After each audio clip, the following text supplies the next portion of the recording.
Selain satuan-satuan tempur seperti Kopassus, Kopaska, Paskhas, dan lain sebagainya, ternyata Indonesia juga memiliki satu pasukan khusus yang keberadaannya sangat dirahasiakan.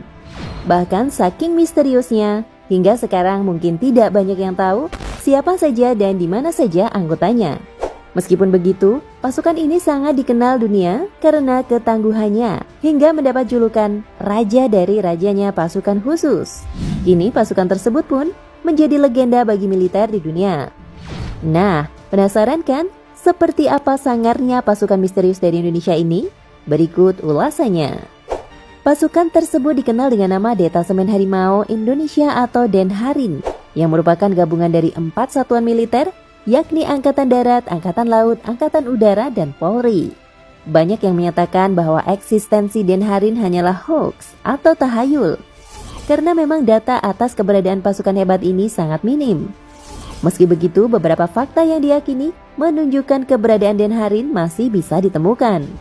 Konon pasukan ini dibentuk pada tahun 1986 oleh Jenderal L.B. Murdani 2 tahun sebelum dia menjabat sebagai Panglima TNI.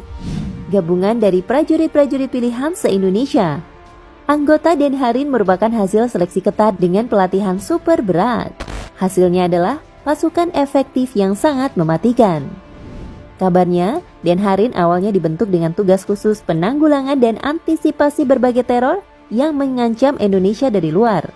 Ini artinya, sejak 3 dekade lalu, Indonesia sudah diprediksi menjadi incaran pihak asing. Misi utama Denharin adalah menjaga NKRI secara keseluruhan dari berbagai bahaya yang mengancam, termasuk juga tindakan makar. Jika mereka mencium adanya gerakan-gerakan negatif yang berpotensi mengancam keutuhan NKRI, maka anggota Denharin akan bergerak secara senyap untuk meringkusnya. Disebut-sebut kemampuan Denharin menyamai satuan paling elit di Amerika Serikat saat itu, yaitu Phoenix Raven. Selain sebagai kontra-teror, tugas Denharin berikutnya adalah untuk menjaga Presiden Republik Indonesia. Mereka berdiri di luar ring Pas Pampres yang memang memiliki tugas utama mengamankan RI-1. Denharin menjadi penjaga rahasia bagi presiden dan keluarganya dimanapun berada.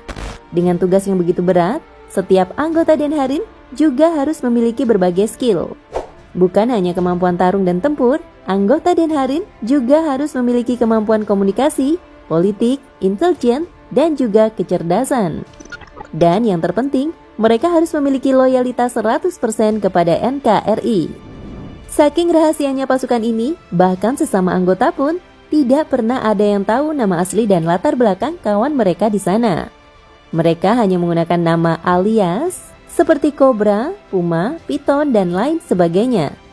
Sebagai pasukan paling khusus TNI, jelas memang Denharin mendapatkan pasokan dana yang cukup besar dari pemerintah. Namun kabarnya, Presiden saat itu Soeharto juga mengucurkan dana pribadi yang jumlahnya cukup besar untuk bisa menyokong keberadaan Denharin. Namun kehebatan Denharin disebutkan berakhir secara mendadak pada tahun 1995. Kabarnya Presiden Soeharto sendiri yang membubarkan pasukan elit tersebut. Banyak yang menyebutkan saat itu Soeharto sudah mencium adanya pihak-pihak yang akan menggunakan Denharin untuk melakukan kudeta dan menggulingkan dirinya. Hal tersebut yang membuatnya membubarkan Denharin secara tiba-tiba.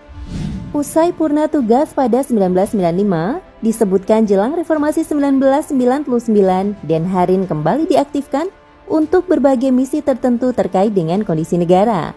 Hanya siapa yang mengaktifkan dan misi apa yang diemban, semuanya menjadi misteri. Semisterius keberadaannya dalam menjaga NKRI. Usai bubar, identitas anggota tetap dirahasiakan. Meski demikian, mantan anggota Denharin masih diberi kebebasan untuk melakukan tindakan-tindakan rahasia hingga melakukan pembunuhan pada terduga pengganggu negara. Pada tahun 1999, satuan ini dikabarkan dibentuk kembali meski tidak diketahui siapa-siapa.